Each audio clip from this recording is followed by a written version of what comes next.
Star Wars actors tend to become Star Wars actors for life. In the late 90s, this led McGregor to agonize over playing the young Obi-Wan in the prequel movies. I really questioned it a lot, he says. I felt like I was part of this new wave of British cinema, really, and that Star Wars wasn't me. That's not what I stood for. I was sort of this urban, grungy, independent film actor. The late Sir Alec Guinness notoriously looked down on the space saga when he played the wise old man in the original films. McGregor says he did too, especially after his first installment, 1999's The Phantom Menace, suffered punishing reviews. It was hard because it was a huge decision to do them, such a big event. It was quite difficult for all of us to deal with that, also knowing you've got a couple more to do. McGregor was relieved to put the franchise behind him of every Star Wars film.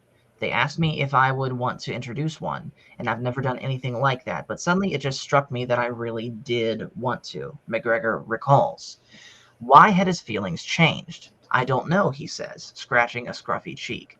I really do think it has to do with growing up. He enjoyed seeing people in sleeping bags pull an all-nighter with his movies. Kids who'd grown up with the prequels weren't as cynical as the critics. A few reviewers had even begun to reappraise them.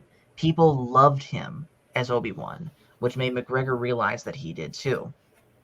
After the screening, McGregor started to get asked the question nearly every time he gave an interview. Would he ever consider playing Obi-Wan Kenobi again? McGregor always answered yes, which is good politics, but not a contractual obligation. The only time the question really mattered was when McGregor was asked by Lucasfilm then head of story Kiri Hart about 4 years ago. She just said, "We just wanted to know if it was true. You've said you'd do it again. We want to know if you mean it."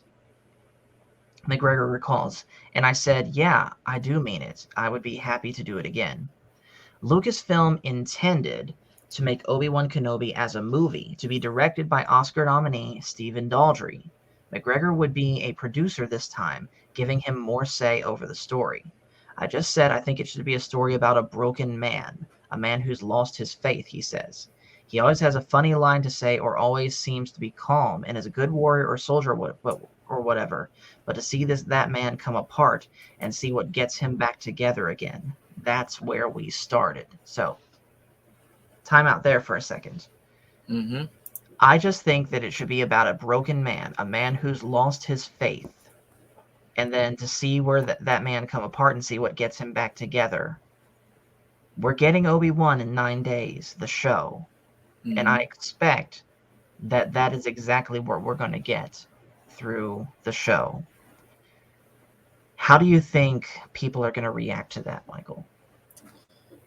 Well, I can't speak for everybody, but I do know that based on the trailers that I've seen, it doesn't seem like Obi-Wan has lost really any faith, because I said in another video or a stream that he's still protecting Luke, so at least he still feels something. Mm-hmm. But he is honest with the reality of the situation, that pretty much the Empire's in control and there's nothing that really anybody can do in the moment. Right. Which, putting it like that, I can certainly stomach that. But I can also see with a quote like that how easy it would be to repeat what they did with Luke in The Last Jedi, where he just simply wants nothing to do with anything involving the Jedi or the Force. Yeah. So it's going to be a very, very tight rope that they walk. Yeah.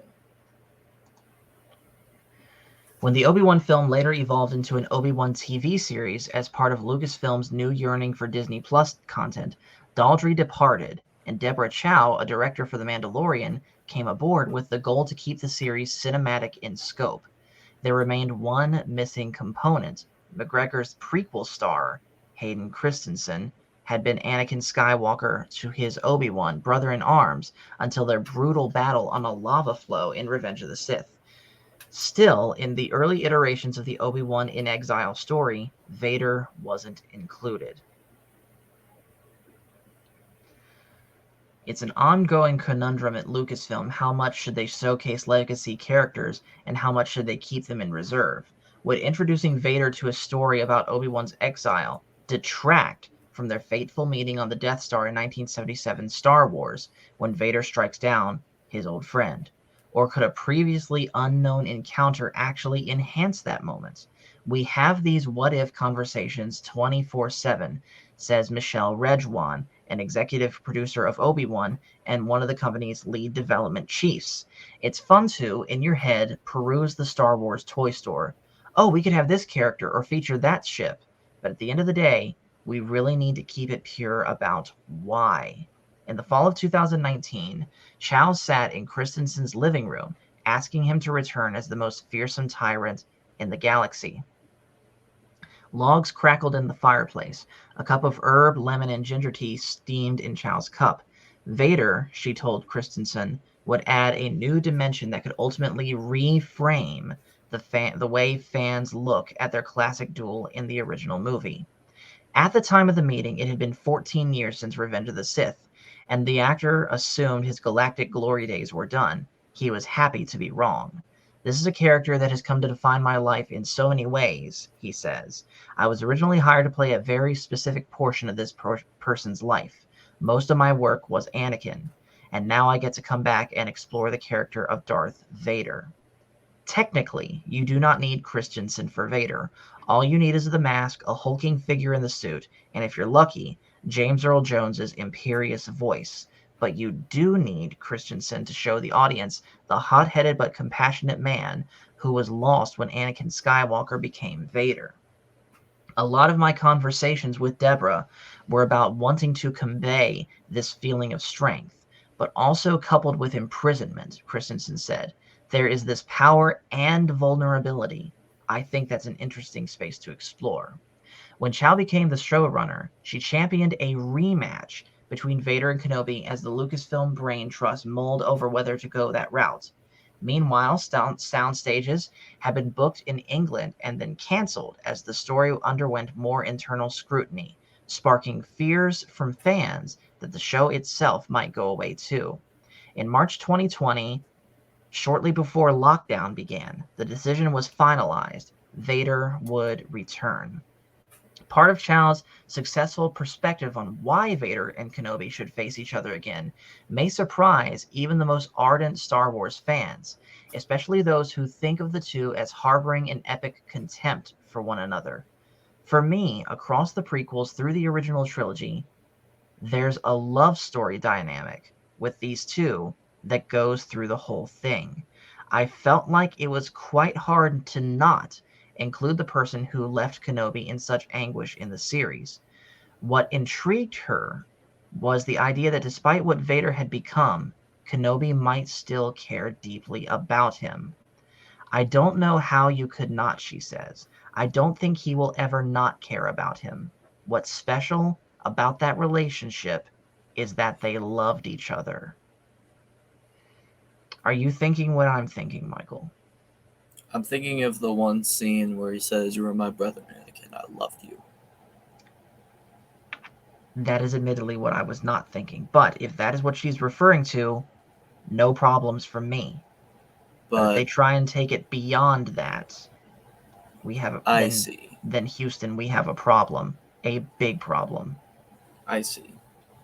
Because if they go the route of implying that Anakin and Obi-Wan had any sort of romantic feelings for each other, and I'm going to say this too, nothing at all do I have against the LGBT insert the other letters community. Yeah. So don't get offended. Nothing at all. Don't get offended.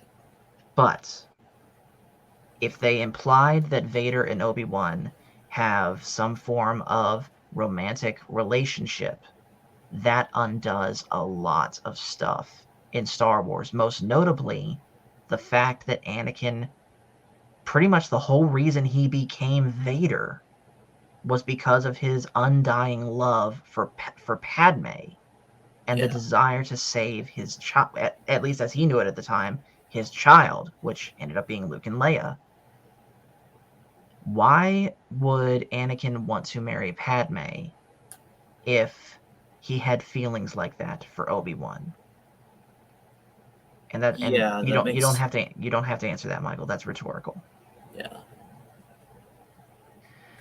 But your explanation makes sense too. The quote, "You were my brother, Anakin. I loved you." If it's a love, like a brotherly love, you know, I'm sure you have battle buddies in the army that you Yeah. could say you have almost that brotherly love with in a very special way. Like Anakin and Obi-Wan, they were battle buddies in the truest sense. Like they Mhm. truly were in battles, like back to back with each other. Look at the scene in Revenge of the Sith where they land on Grievous's ship and they both pop out of their fighters and start tearing down those droids. They Yeah. immediately assume a defensive posture, standing back to back with each other and not only protecting themselves from the blaster fire, but protecting each other. Yeah. And another thing too is that in a deleted scene, just after Shakti was Oh, executed by you're talking about Grievous. this stuff. Yes, like here's the thing, like I'm gonna put on a different hat now, military hat. Okay. So this is one thing that I did learn in basic, where that sort of thing that you see where, like he's twisting his beard a little bit and then you see Anakin scratching his nose, that's not something that they just come up with on the fly. That's something that you rehearse until you can't fail at knowing what that is. And so, with that being said, you can't get any better battle buddies than that, where you sit down and prepare for situations like that and rehearse different nonverbal signals. Mm-hmm. Exactly. That is the kind of bond that I could see where, okay, so say for example, Michael, one of your battle buddies Mm-hmm. completely goes against everything that they learned in the army. And they, well, we'll just putting it in as general a terms as I can. Let's just say that they end up siding with the enemy. Insert fill in the blank here. Mm-hmm. I'm sure you would be very, very upset, angry, sad, distraught, all the But negative emotions wrapped up into one about that, mm-hmm. but at the same time would probably still care about them, right? Yeah, and at the end of the day, despite how I feel about them, my duty comes first, which is Exactly. a hard pill to swallow. And I'm sure some of our veterans that either watch us or are members of Echo Base Network can attest to that. Yes. That is the "I still care about you" type of thing that I would want to see from Vader, where we've been through a lot together. You had my back, I had yours, and now look what's become of you. Not "I love you" in a romantic way. Mm-hmm. All right. So that little bit after that, that all of that aside, we're done preaching. Next point. While Luna is the kind of actor who huddles in the back seat of a car, hiding his Star Wars call from a probably oblivious driver, Rosario Dawson is the type who FaceTimes her friend's 8-year-old while in costume as alien force seeker Ahsoka, her full blue and white head tails framing burnt umber makeup and white warrior markings. I called my friend Polina because her son Cosmo is a huge fan of Star Wars, knows every ship, every robot, says Dawson. He sees me and throws the phone across the room, just freaked out. I've gotten ice cream with this kid. We've hung out, but it was too much for that this character that he loves was starting to talk to him and said his name. She calls me back the next day and goes, Cosmo just walked into the room and told me he's ready now. I said, well, that's very sweet, but I'm no longer in costume. His moment is missed. She shrugs. That will be a life lesson for him moving forward. That's adorable. Yeah. Dawson has the same enthusiasm for Star Wars as Cosmo. Her casting as Ahsoka Tano, who was previously voiced by Ashley Eckstein and existed only in animation, was the result of a fan suggestion that Lucasfilm took seriously. Someone tweeted Dawson a piece of art depicting her as the heroine, and she responded, yes, please. That made its way to Filoni, who had been working with Favreau to include Ahsoka in both The Mandalorian and later The Book of Boba Fett. His ultimate goal was to give Ahsoka her own TV show. In October 2021, after Dawson had shot several guest spots, she read a trade report about Christensen possibly joining her standalone show. Anakin Skywalker had been the character's mentor, and Vader's memory would understandably still haunt her. Dawson took a screenshot of the headline and opened Instagram using the characters' nicknames for each other from the Clone Wars as a caption. I just posted Sky Guy, they know. See you soon, Snips. Only later did she realize that the report was just an unconfirmed rumor. Fans took her post as hard confirmation, and the powers that be at Lucasfilm were distressed. I looked at my email and Star Wars like, you might want to take that down. Dawson remembers. I'm like, man, I can't be trusted.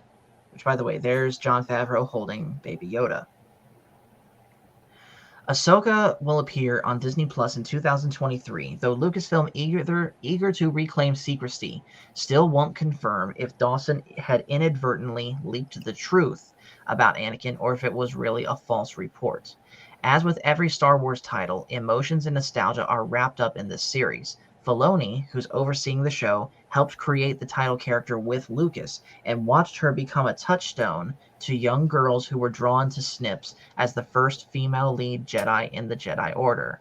And I'm going to interrupt there and say, yes, a lot of young girls did, connect with Ahsoka and were drawn into Star Wars through her. A lot of guys also liked Ahsoka, myself and Michael as one of them, right? Yeah, like literally. I think you have a different version of her, but it's all the way over there. I don't have it on me right now, Yeah. but yeah, I have the season 7 Funko Pop, as well as a black series of the season 7 one that's again sitting over there. I can't grab it. Yeah. But I heard a lot of talk about how at first in the Clone Wars people really didn't like Ahsoka and how she was just kind of a brat. Yeah. And maybe that's true for some people. Michael and I are not. We never saw her like that. I liked her from the first moment I saw her. Yeah.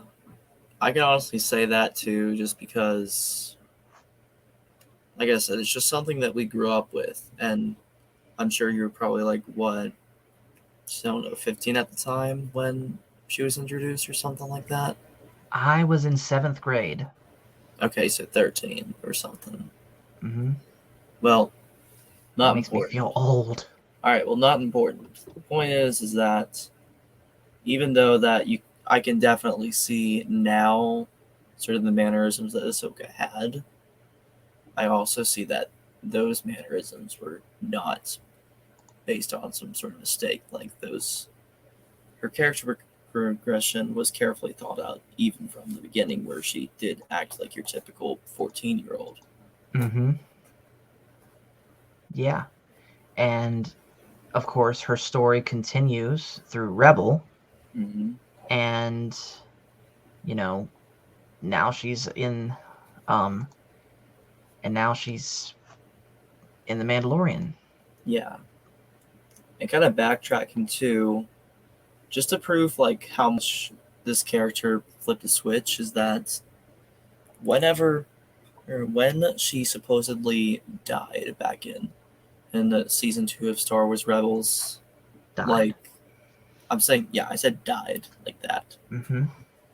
Like pretty much the internet was asking the same question: is she dead? Because people like myself just thought she cannot be dead. Like there's just no way.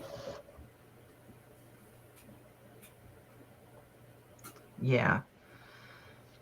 You're right. And of course, it was revealed that she survived and, she's, as of now, still alive. But that's not going to be the case.